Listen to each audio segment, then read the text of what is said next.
Pemirsa, setelah ada penerbangan langsung Kuala Lumpur, Palembang, Kuala Lumpur dari 2 maskapai.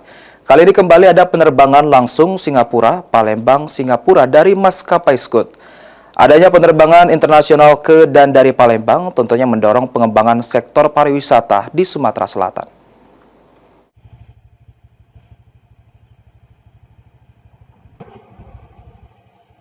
Penambahan jadwal penerbangan internasional yang hadir di Bandara Internasional Sultan Mahmud Badarudin II Palembang, selain sebagai upaya meningkatkan konektivitas udara, juga mendukung pertumbuhan pariwisata daerah. Dibukanya rute internasional melalui Bandara SMB 2 Palembang diharapkan menjadi salah satu pintu masuk wisatawan asing yang ingin menikmati berbagai destinasi unggulan di Sumatera Selatan, mulai dari wisata sejarah, budaya hingga kuliner khas daerah.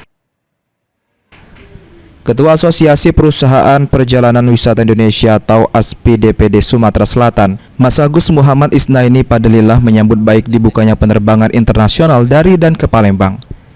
Namun langkah tersebut harus diiringi dengan promosi pariwisata yang lebih aktif dan terencana.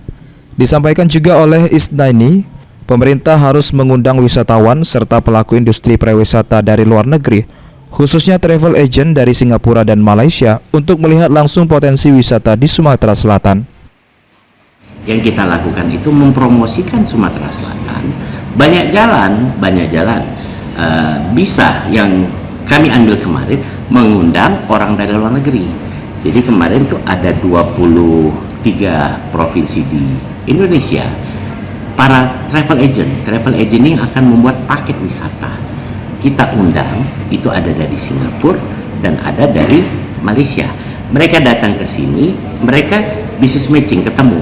Jadi mereka yang akan membuat paket wisata. Selanjutnya kita ajak jalan-jalan.